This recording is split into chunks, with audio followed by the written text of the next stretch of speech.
Hello guys! Welcome back again sa aking channel. For today's video ay gagawa ko ngayon ng merienda na sigurado akong magugustuhan din ninyo ito. Ang ating gagamitin ngayon para sa ating merienda ay itong kamote. Una ay pinakuluan ko muna ito para naman ito ay lumambot. At nang lumambot na ito ay binalatan ko muna ito and then inimash ko na gamit itong tinidor. Kung meron naman kayo dyang food processor ay pwede nyo din yung gamitin para naman ay mapadali. Insaktong na-imash ko na ito kaya itinransfer ko na ito sa malaking lalagyan. Sunod naman ay maglagay tayo dito ng 1 cup na harina, 1/2 cup ng white sugar, tapos 3/4 cup ng powdered milk. Halu-haluin lang natin ito para naman ay mag-mix ng maayos. Kung meron ka naman dyang disposable gloves, pwede mo yung gamitin, and then kung wala naman, pwede din kamayin mo na lang. Nang hindi naka-gloves, so importanteng malinis ang ating mga kamay. And then, inid lang natin ito para naman ay makagawa tayo dito ng dough. So, pagka ganito ng kanyang itsura, ay insakto na yan, and then kukuha lang tayo ng maliit na portion. Gayaan nyo lang ang paggawa ko dyan na para talagang donut yung kanyang itsura. Napakadali lang ng merienda na ito at sigurado akong magugustuhan nyo ito, lalo na ng mga bata. Pagkatapos naman, ay magbit tayo dito ng 2 itlog. Dito natin ididip itong ating kamote donut. Sunod naman ay maglagay na din ng 2 cups na breadcrumbs sa malinis na bowl. Ayan na, formang donut na talaga ito. Dahil nakaprepare na nga din itong ating mga gagamitin, sunod naman dito sa kawali ay maglagay na tayo ng mantika. Tapos una naman natin ditong gagawin ay idip muna natin itong ating kamote donut dito sa itlog. So siguraduhin lang nababad talaga siya sa itlog, and then sunod naman ay i-coat natin siya dito sa ating breadcrumbs. So idip mo lang ng maayos para naman ay kumapit itong breadcrumbs sa ating kamote donut. Ganyan lang kadali at napakasimple lang ng proseso nito. So repeat the process lang sa mga natitira pang kamote donut.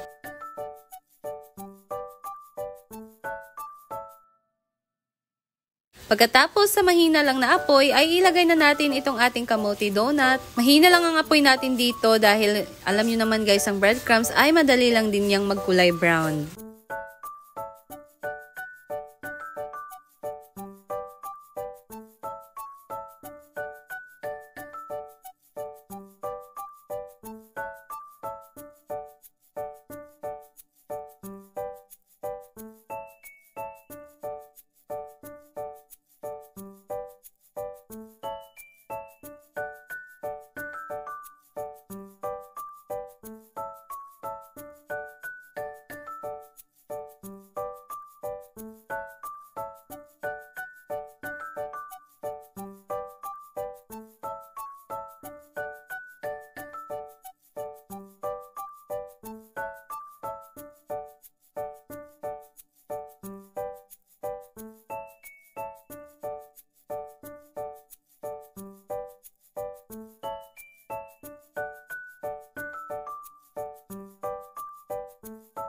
Ayan na at insaktong luto na itong ating kamote donut. Sunod naman ay papatikim ko na ito sa kanila. Kaya samahan nyo ako ngayon guys.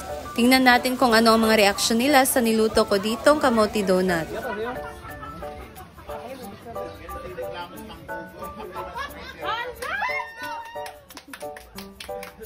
My goodness graciousness! Dapat si Madam. Ano din? Pwede picture. Yay! Para sa kape! Ay, ano sa pakatabing ha? Init pa ting. Tapos ka lang mag-init. Init kayo. Adili na din. Oh, very crispiness. Amin sa walog na po. Karena gamay ra. Dahil isa siya dito siya pandai. Harina. Na siya harina. Ano ba? Anong say? Amin sa mga nasa kitang pugo. Akan po dun siya sa mga bawal sa mga pinahiblaron. Unsa inyo? Sakit ang takugo. Unsa siya? More on kamote? Kamote. Kamote gid malami. Kana kwani ka dili kay tamis. Nang kana. Dili mo sakit ang takugo. Malasaan ni mga kamote gyud. Okay. Thank you Isa so much. nagpanga gani. Kain ka. What's this? Kamote donut. Kasya siya sa daliri ko. Meron kaming vlog kasi, kamote donut. Dito lahat gagawin. Kamote donut, ampalaya donut. lahat na yan. Challenge kita, ang kalabasa donut. Ay, nagawa mo na pala. Meron ako nagawa na kalabasa pero maha. Ano na lang, ampalaya donut. Wala sa. Hindi siya matamis na. More on kamote. Sarap. Sarap! Sarap. Siya. Kamote donut. Kala ko calamaris. Ang laki. Huwag ka muna matulog. Wala ka rin sa drug. Paano ito? Mashed potato? Ha? Mas kamote? Paano ito, ma? Crap. Ay, question. Bavarian. Pwede ba akong Pwede ito sa ingat. mag-cross dress doon? Kasi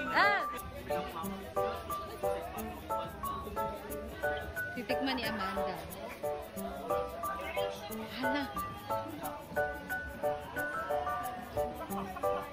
Kasi yun ang alam ko.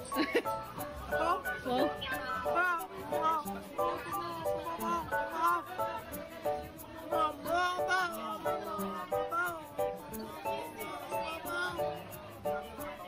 Wala akong revealing. Wow. Init. Thank you. Kamote, 14 na kakabuok.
So far, maganda ang kanilang mga reactions sa niluto ko, guys. And then, masarap din talaga siya. Kaya naman, that's all for today. See you again to my next video. Thank you for watching. Bye!